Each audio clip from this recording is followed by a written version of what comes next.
Saboni ng Agartala. Sabona ng Bisramgons. Saboni ng Kantonpur. O pating mo din tong plaza. Hasten ni thungkrung tongkhor. Kaya ba nang mani sira wala sak nai purong mo. Kok sanay holong siro khok nai haste ni hapong khatan. Choy nai tong dinoro. Chini khara.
Ya farinono anila mano nang liale mushano bo nang keno anile be bakto hana yango seo nangani ka tuma nangani ka sama usuda Nangani alama ani mutanda osuda yang gosiu osuda yang gosiu osuda yang gosiu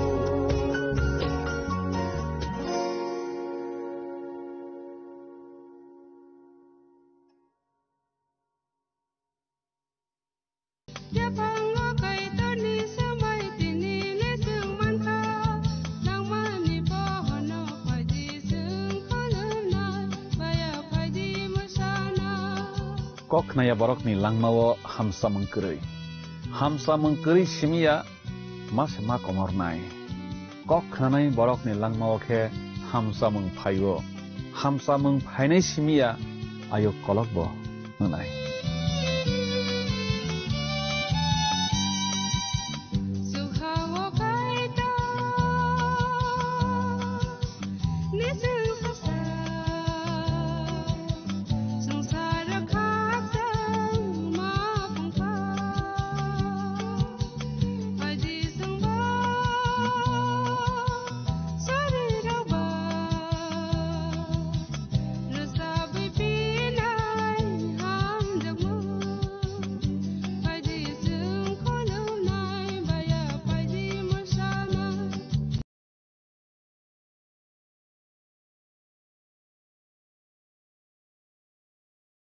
Poito kleiner rok bini logiwo thang pai mani yagulo tekto bai tekto kotor o hawo nang phainai pai thako birman kaisni belai kirima singsakhe nang phainai abo paikhe omol baisnai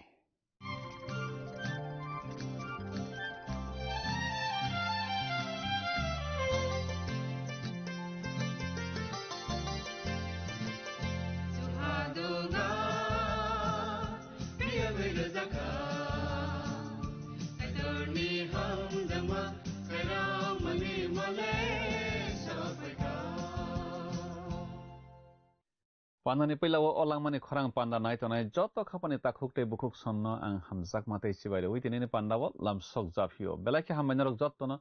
o pandano nai mani bagi te kaitoni kokthai khnaragui srangragui tomani bagi belaki hambai jeng tini bo kaitoni kokthai khnalainai tini khe jeng phonokjak mani bijap remsi bani tangsar nismi remsi dokni tangsar jorana tui kaitor borok ngui asai phaimano poito khlai maniarokno bo jolimani bagui baka kifil zakya angmani bagui yabruni tongmung tongnai borokno se borom romani nogui yabruni tongmung tongnai ni buskango se bokhorok bommani nogui kaitor tai khalogui manya angui thangnai hake pai thakni bagui kirima singsan nangmung o hawo rokhlainai bisisni tekto bai tekto kotorni jorabo bewak borokno bosak nangui kasa koplung angbainai twijlang se thwihai kasak ngui thangnai kaitorni birman twisharokni twirok thwimamang se koplung angui thangui paibainai o kirima singsa kok thairokno jeng tabok kaham khe swaiwi sukrobui salainai khnalainai tamo khe rasapnang tangsa khnai sekang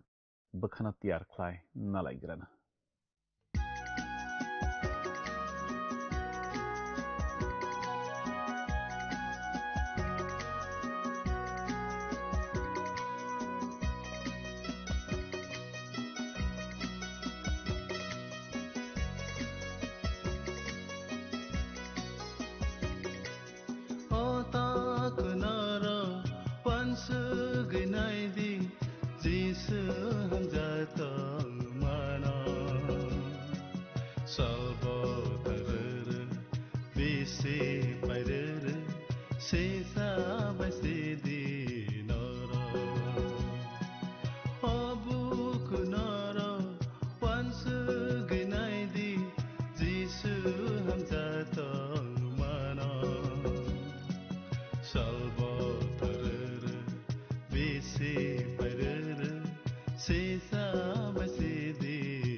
Knawai tangganai kapani kicingna ang tinini o langmani kharang pandawo mathani sa subra Jisu Kristo ni mangkatharbai hana hai kapang ya phari lam sok japiwo kicing tinini pandawo khechang khnalaiwana te sranglaiwana te wan sok laiwana phonok jakmani bijap remsi bani tangchar nismi remsi dokni tangchar jorano tiwi knawai tangganai kapani kicing phonok jakmani bijap remsi bani tangchar wocheng tama sijak tong puila khok tangi nalagrasnai oro chung sijak noklaibo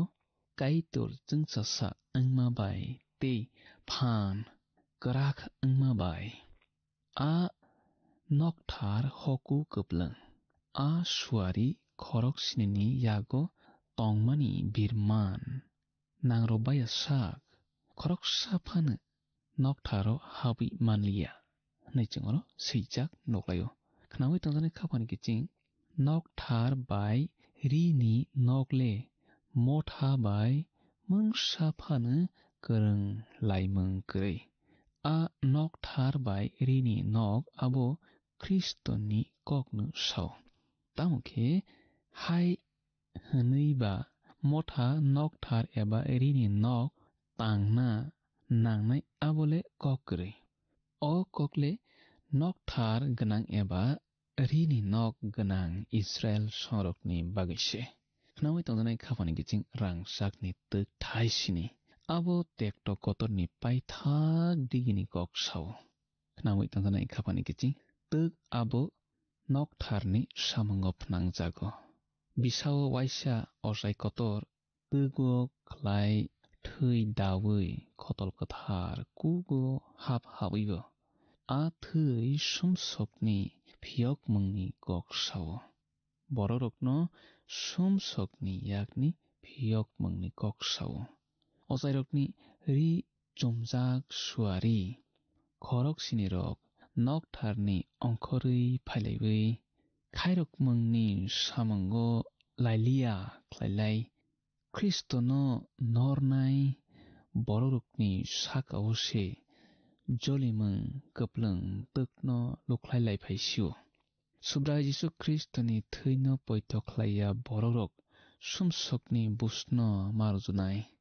o bus abo subrai Jisu Kristo yak paithang khlaimanise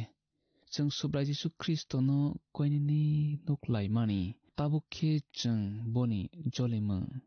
nuklayo kha merasa jolima nang nugya khona mangrong busa joli jagoi pengimano merasani jolimung hayongno salsa lilagronai smai kasamni diari rok salayo hamyani khuri jolimung abo koplung ungkha abo pengyasa kaitorbu naisingo pengsuphrukhe kaitor busthumo nei borok salayo kaitor luklairo nei bo borok salayo o suari khoroksini rangsakni tuk thaisini tuimani bising tui teibo srai srai ke sananayo o birmanni bus kaitorni aronise phayo nei abo bororokni chayani bagui buya shaitan kasomani bagui buya o bus kaitorni aroni phaimani se khnawi tongjanai khabani kiching phunukjakmani bichap rem chidokni tangsao tamo sijak tongchang khuk tangai nalagrasnai oro chung sijak noglayo afro ang a suari khorok sinino nok tharni sotoni hai nei samakhnaka thangdi kaitorni yagul sujak nai manui koplung tuk thaisnino hawo luklai roidi amai ke changro sijak nolayo anono muito khlairona musung phio kiching subrai Jisu Kristoni yagose ashikni bebak phan rembani kokno muito nargdi subrai Jisu Kristo simise sil kaisnino sakakmano o bijapni paithago khebo dagiuise paisio nawi tongni khapani kiching bo simise kaplai nai bebak phan sungsasa boni oro simise Kristono nornai rokni thaniwo omo boni bus apha bono bus thumna barja yaphari robaikha o suari khorok sini rokno subrai Jisu Kristo se dagiwi rohoro tei lermung kasakapha rui jora sokphaikha dagi jaktui a suari khorok sini rokhe samung khlailebekha khnawi tongjanai khapani kiching kaitor borok hamyarokno sokomoro bustumo naisle jago nei sung borok rok poito khlaina nango tamkhe poito khlaina tugo poito khlainai rok sana tukjago abono tamkhe khnawi tongjanai khapani kiching tini che nang nokui tongmani abotirok kaitorni busose kalaijak जों tabok tongui tongmani sangsar kaitorni buso kalaijak poito khlainai rok suda abono kubuino hi honi manya gja khnawi tongjanai khapani kiching जों tabokhe phunukjakmani bwjap remsidokni tangni tamo sijak tongchung khuk tangai nalai krasinai oro ke जों amai ke sijak nolaibo suarirokni bere khoroksa thangai boni tukno hawo luklai rekha hake yabrini mari pujak nairok te boni kayano khulum nairok kirima singsa kosa hamya manbaikha nichungro seijak nulayo khnawi tangnai khapani kiching suarirok chokhani khairok mungni asuk phang yakar lai busni samungo se yagro lai phabekha bo chokha yakarei jolimani kaplung tukno hawo luklaikha bro kiching puilani busni tukle pelai muni kothokse sobra jisu kristoni arino rekthar nairok bai kaitor sanu soba nanglayo hai matongo aboni bisingtui elembak sao bahan buthuni langmale thuyo se nei thuimung bo thuyo na ta o kirima singsa kosa biya dirokni saifana kirima singsa kuk angwan nei mawan sugo kaisa biarani bithi borok tiklaike te kaisa biara doroku khese phayo omaike chung mokol bai thang tak ni molon noklai tongo hairigijing omo tirok bu kaisa kaitorni busna puilani jorimungni tukba ongkhormung bijap remchukuni tangchar nisme tangchinai a ijibo portok birman sokphai mani baina solkhata khnawi tonganai khapani kiching omo hai khene Israel sorokni sakao bus sokphai nai nei musi sekang bairana sajak abo tabokbu nangphaiyakho a kok diari uphila bisap remni chisarni tangchi bawo chung noklayo uphila bisap remni chisarni tangni chisni wo khe batrang khe waisani ulo tei kaisa bahai khe birman sok phainai abo swijak uphila buchap remni chisarni tangtham chibawo sao a biara rok hamya jat nei tabo o kosa hamya jatno sbarok manjak bainai homale a yabrini number tokjaknai rok te abono yasaknai rok sekangno chung nukleikha a mari nayarokni talikhawo busukse hamyakhe borok paibu maya phalibu manya tabuk ekto kotorni paithak phaisingo yabrini mari tokjaknai rok belai tongthok chathokhe tongbainai tamokhe kaitoni buso borok klainai dorok ukhe phunukjakmani bichap remchidokni tangthao chung thangnai siwano kiching chung oro swijak nolai omaikhe aboni ulo khorok sani ulni a suari boni tukno tuima rok bai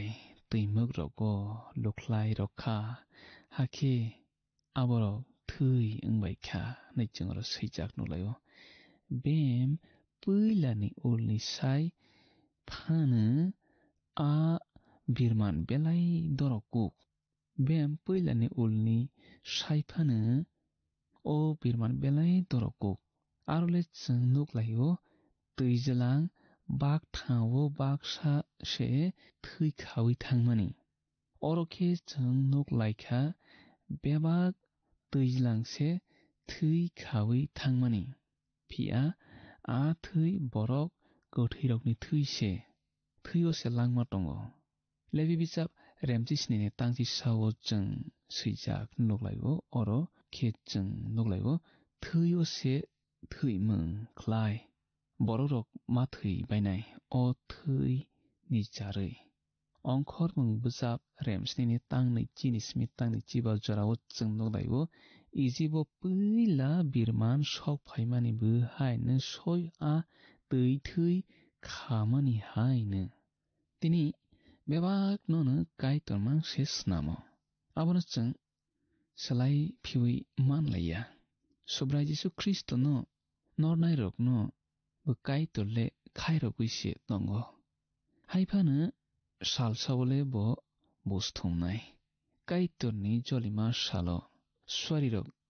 tuk luklai lebenai khanawai tongjanai khapani kiching chung tabokhe phunukjakmani busap remchidokni tang brini simi tang sni jorao tamo seijak tong khok tangi nalaigrasnai aro sung seijak nolaibo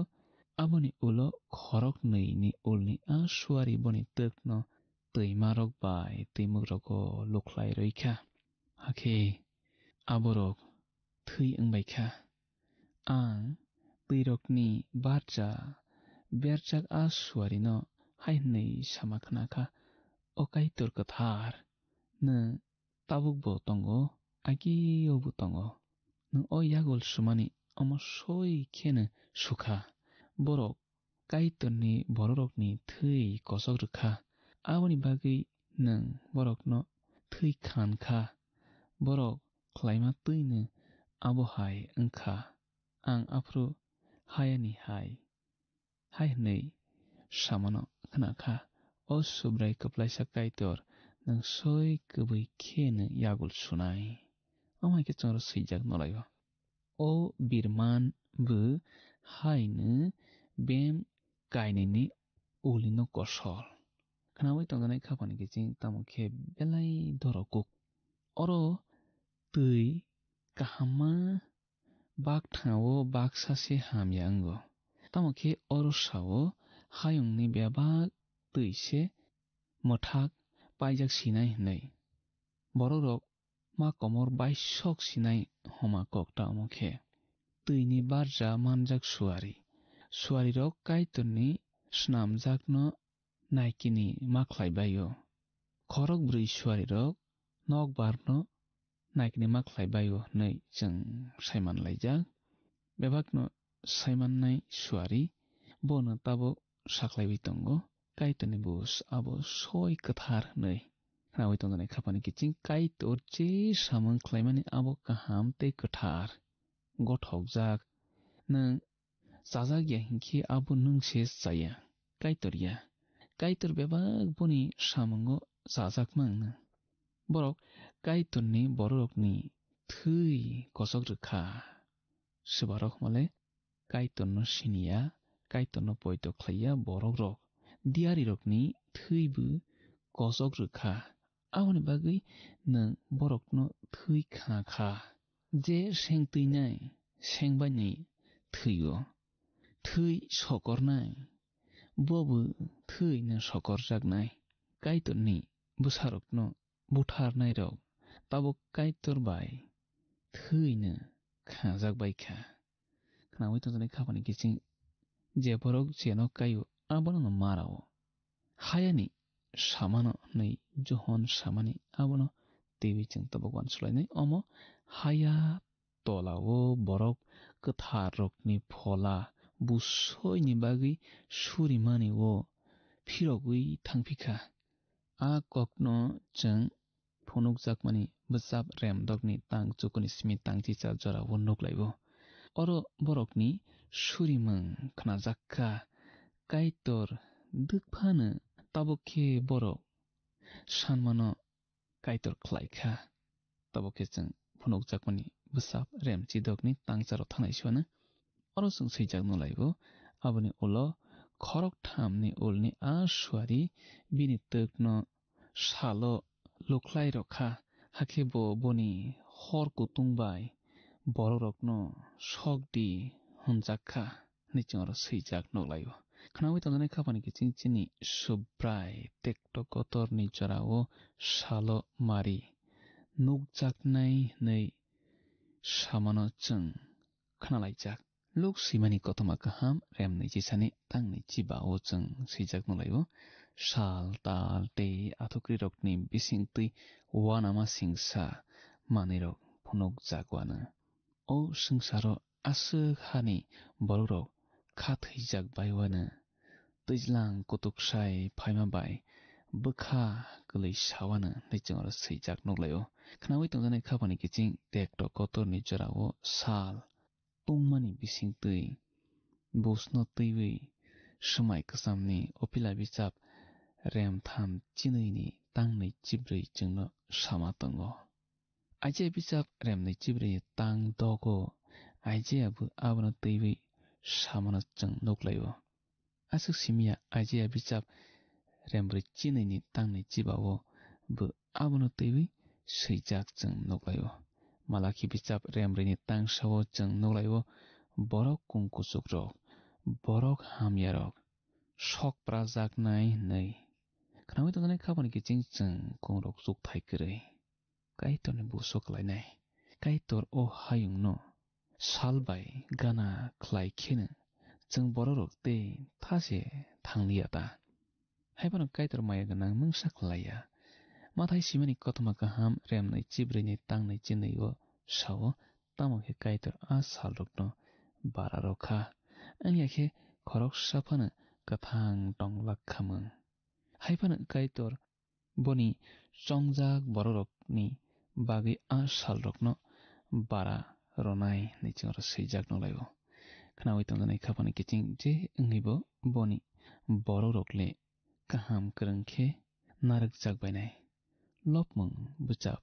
rem rasa neijisa ni tangdok a koknun saw o smai tini jorao se asuk samung nangya tamokhe tekto kotorni jorao poito khlainai rokni bagui o kok smai khakchangjaknai kokse. Khnawai tongjanai khabani kiching phunukjakmani bwchap remchidokni tangchuko jeng nahori nailibano orotomai seijak tong male bini hor kutungbai borok rok sokjak baikha hake borok omotui birman rokno phnangnai kaitorno hamya salaikha haibano borokni sumsok yakarwi kaitorno kotor hwnwi lobliya nichingro seijak noglaio. Khnawai tongjanai khabani kiching asuk omohai wngwi sanuse borok kaitorni phaiching phirok yai boni mungno se hamya salaibaio asukhe gyan hayata borok omai bisingtwi jeng saimanlaio borokni bwkha asuk hamya kosok kebo abono slaiwi manya tekto kotor mothano kaham bising teibo kaham khlaina bagwiya tekto kotor abo hayungni sakao bus sokphaimani se kaitorni bus kaitor chukhani a birmanno rokhlaimani se o bus phunukjakmani bijap remsidokni tang chinisimi tangjisa jorao jeng seijak noglaio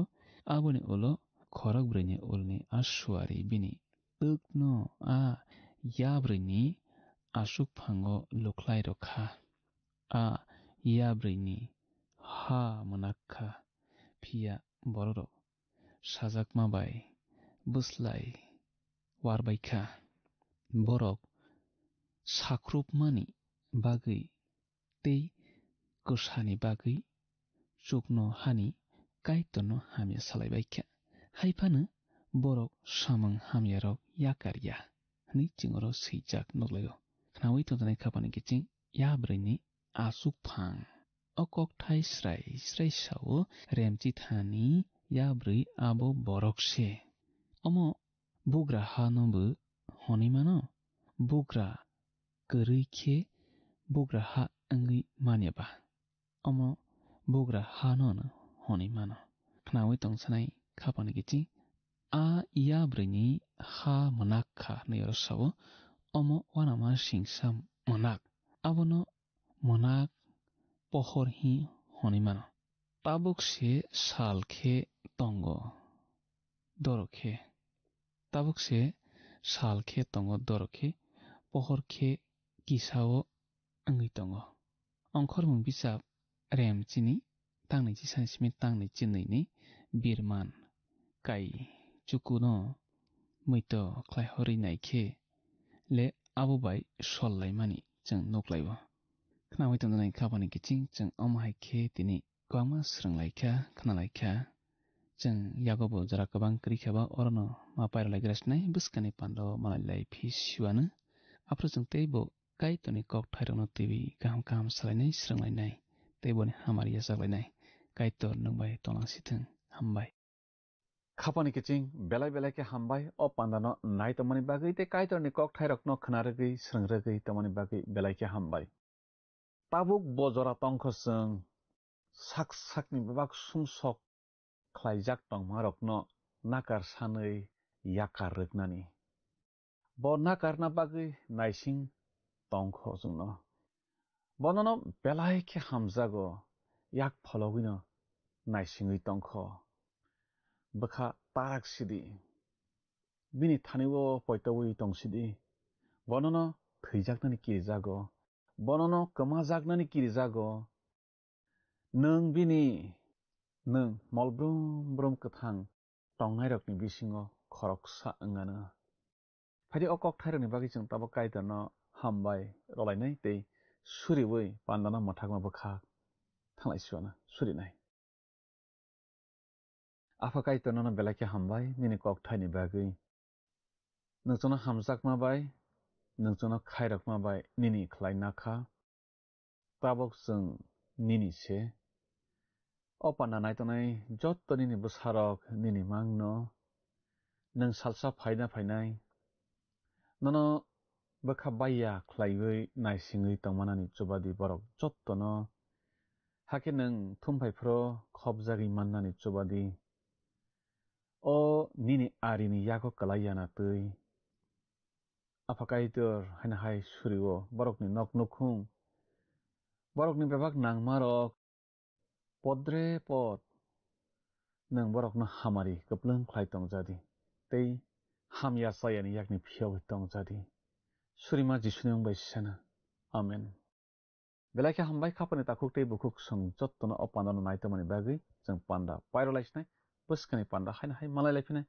kaitor nono nini nogo jottono hamari bai khobui tongnasithung hambai. Haidi thangnai panda phunukjakmani bijapni sungmarini saklaimung khna laigrano thangnai pandani sungmarini saklaimung wngkha bi twijlango. Khapangni kichi haidi tinini sungmari o hablaiwano tinini sungmari khe phunukjakmani bijap remchi bani tangcharo noktharo tamose kuplung wngphai khamu e kaitorni chungsasa bi hor si hoku di tui. Khapangni kiching o sungmarini saklaimung khnaphungni damsnini bisingo no chungno A, B, C, D bomo ongnai sahorbai jadi chini number o WhatsApp iba SMS khlaiui 8414859961 sahorpru norokni mung nikumabo si rohorkhe belai no hamnai. Nung o pandano chajakna hane kha khlaio chungno miss call khlaidi hake nung bo kuplai ongi manwana.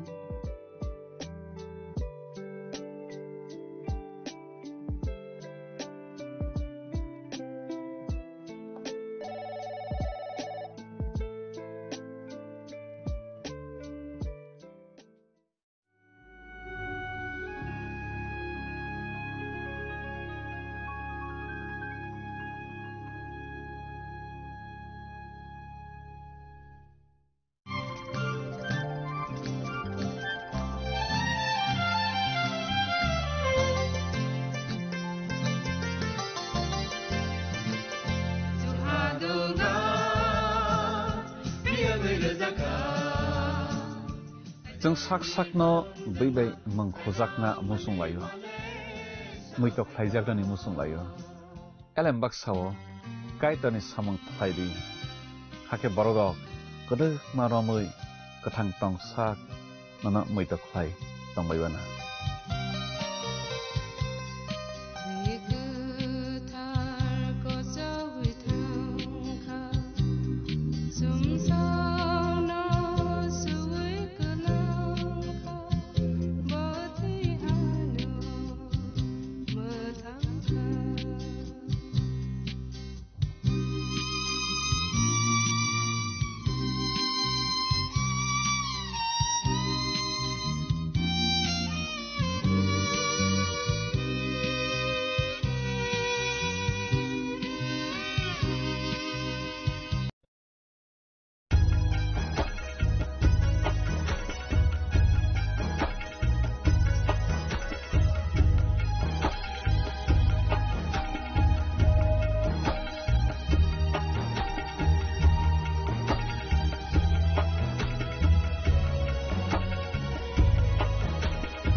Auntie, auntie, mathagadi auntie. Among papa, ani lama belai no jungjalo kalaisa salbru no te domani tongu. Awana dinang kai tertungo hindi jung suriyane.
Nini kuri wono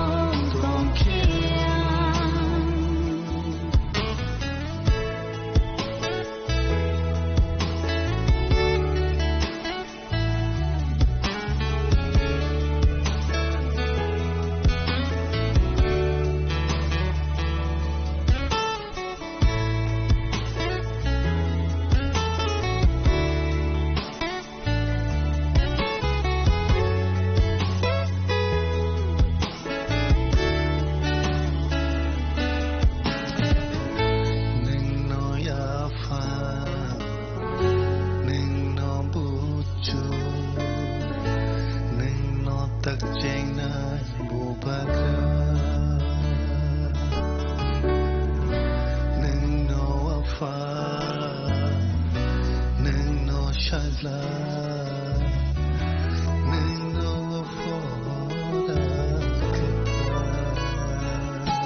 Nini kuri wono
Saboni ng Agartala. Sabona ng Bisramganj. Saboni ng Kanchanpur. O party mo na din na tong plaza. Haste ni Tungkrung Tongkhor. Tiaba rang mani chara wor jak nai phirong mo. Kok sanai halong chero khok nai haste ni hapong khatan. Chayoi nai tong din ro chili khara.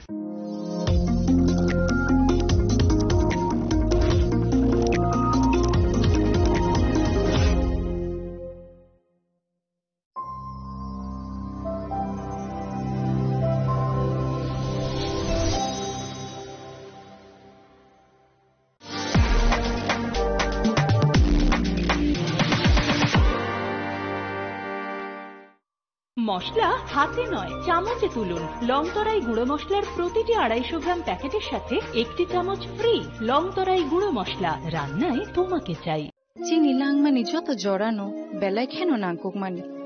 চিনি মকল চেংনো জরানো টংথংনা বাগি চুবাও হাইফানো চেং চিনি মকলনো নাইকলনা খরওই থাঙ্গো মুইতো নারকদি 90% vision loss ching jora jora o check up thlaijang ma baino mathage mam Ashwini Netralaya norok ni mokol ni hamkrai ni bagai shalbubrung no tong